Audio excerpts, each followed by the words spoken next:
Iran पर पूरी तरीके से कब्जा पाने के लिए अब अमेरिका और साथ साथ में इजराइल और भी ज्यादा घातक जो ऑपरेशंस हैं उनको अंजाम दे रहे हैं। और ऐसे में इजराइल की तरफ से ईरान के 250 से ज्यादा एयरक्राफ्ट को तबाह कर दिया गया है। क्या कुछ वहां से रिपोर्ट आ रही है, आपको दिखाते हैं।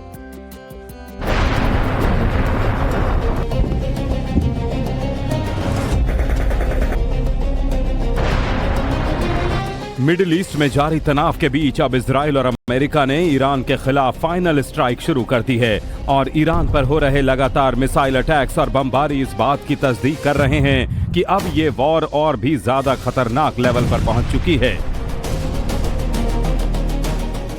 तेहरान समेत ईरान के कई शहरों पर अमेरिका इजराइल की स्ट्राइक्स लगातार जारी हैं और इस बीच आईडीएफ ने 250 से ज्यादा ईरानी एयरक्राफ्ट्स और सैकड़ों लॉन्चर को तबाह करके ये बता दिया है कि ट्रंप और नेतन्याहू ने मिलकर ईरान के खात्मे का ट्रिगर दबा दिया है। दरअसल ईरानी सरकार के मिसाइल सिस्टम को बुरी तरह नुकसान पहुंचाने के बाद और हमलों की इस लहर के दौरान इजरायली एयरफोर्स ने तब ईरान के यूएवी सिस्टम के ऑपरेटिव्स को टारगेट किया जब इजराइल के खिलाफ एक विस्फोटक एयरक्राफ्ट को लॉन्च करने की तैयारी चल रही थी। लेकिन जब तक ये एयरक्राफ्ट अपने लक्ष्य को भेदता उससे पहले इजरायली एयरफोर्स ने एयर स्ट्राइक कर उसे उसके अंजाम तक पहुंचा दिया। माना जा रहा है कि अब तक 10,000 से ज्यादा ऐसे ठिकाने हैं जहां पर अमेरिका और इजरायली एयरफोर्स ने हमले किए हैं और अब ये हमले और भी ज्यादा खतरनाक हो चुके हैं। हालांकि अमेरिका दुनिया को ये दिखाने में जुटा है कि ईरान अब जल्द घुटने टेक देगा, लेकिन क्या वाकई में ऐसा है? क्योंकि फिलहाल तो ईरान भी अपनी तरफ आने वाली हर ईंट का जवाब पत्थर से दे रहा है और इन हमलों के जरिए खुद को दुनिया का मालिक समझने वाले अमेरिका को लगातार खबरदार कर रहा है। और अब अमेरिका ईरान के बैलिस्टिक मिसाइलों और यूएवी सिस्टम से जुड़े इंफ्रास्ट्रक्चर को खत्म करने के लिए 24 घंटे ऑपरेशन चला रहा है ताकि इजरायली इलाके की तरफ फायरिंग का दायरा कम किया जा सके। इजराइल और अमेरिका के खिलाफ में ईरान ने अब अपनी पूरी ताकत झोंक दी है। इस महायुद्ध के 13वें दिन आईआरजीसी ने ऑपरेशन ट्रू प्रॉमिस 4 के तहत हमलों की 43वीं लहर शुरू कर दी है और इसी के साथ में ईरान बहुत ज्यादा घातक हमले करने में जुट गया है। आपको ये भी बता दें कि तेल अवीव और यरूशलेम से क्या कुछ तस्वीरें सामने आई है घातक हमलों से जुड़ी हुई, देखिए हमारी रिपोर्ट में।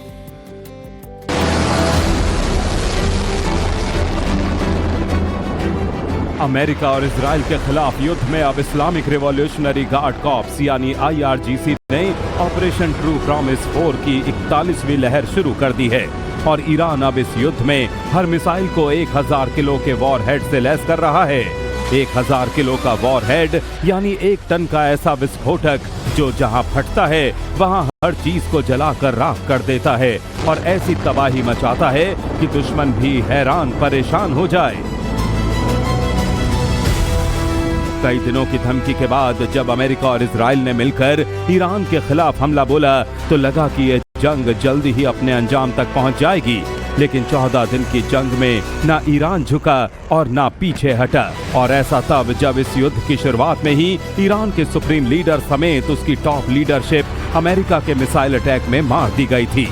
उसके बावजूद भी ईरान अब तक अमेरिका और इजराइल की हर एक मिसाइल का जवाब बखूबी दे रहा है। यानी इस युद्ध का परिणाम वैसा तो बिल्कुल नहीं होने वाला जैसा अमेरिकी राष्ट्रपति ने सोचा था। ऑपरेशन ट्रू प्रॉमिस 4 की 41वीं लहर शुरू करने के साथ ही ईरान और भी ज्यादा घातक और हमलावर हो गया है।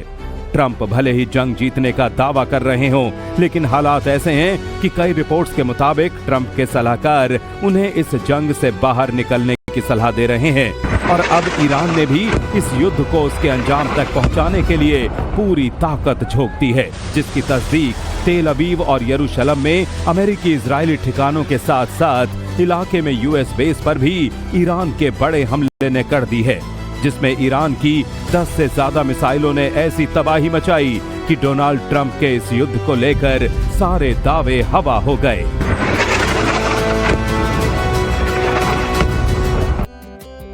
मिडिल ईस्ट में जारी तनाव के बीच में ईरान के जो नए सुप्रीम लीडर है मुश्तबा खामेनेई, उन्होंने अमेरिका और इजराइल को फाइनल अल्टीमेटम दे दिया है और ये साफ कर दिया है कि ईरान फिलहाल झुकने वाला नहीं है। लेकिन इस बयान के बावजूद दुनिया भर में सिर्फ एक ही सवाल है कि आखिर मुश्तबा खामेनेई हैं कहां? क्या वो घायल हैं?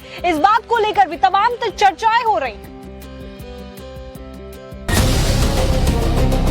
मिडिल ईस्ट में भड़की जंग की आग अब और भी ज्यादा धधकती जा रही है।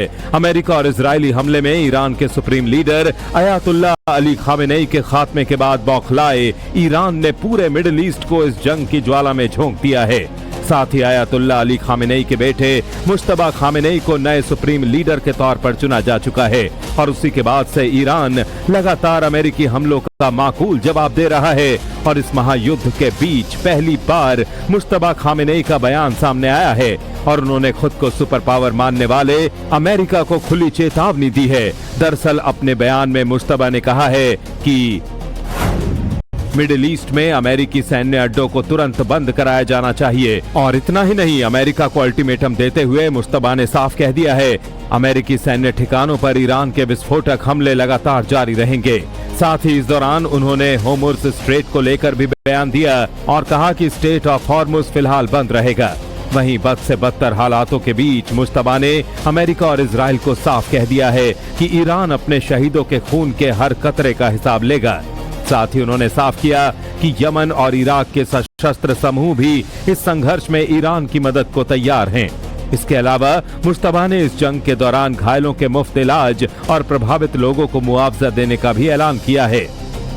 वहीं खामेनेई के इस बयान ने साफ कर दिया है कि अमेरिका और इजराइल के खिलाफ युद्ध में फिलहाल तो ईरान न झुकने वाला है और न ही पीछे हटने वाला है।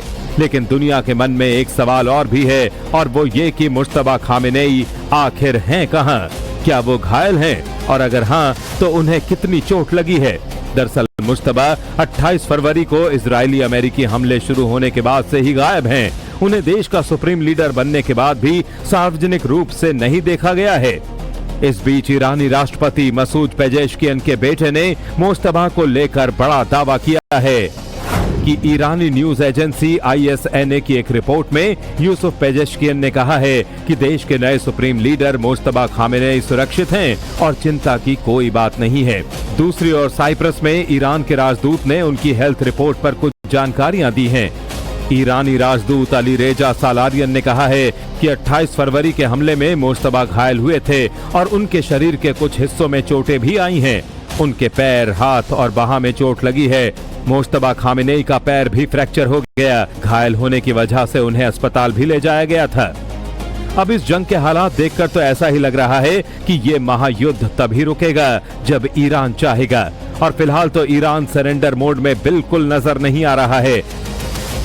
और अब अंजाम फिर चाहे जो कुछ हो, लेकिन ये तो साफ है कि वैसा तो कुछ नहीं होने वाला जैसा अमेरिका ने इस युद्ध की शुरुआत से पहले सोचा था।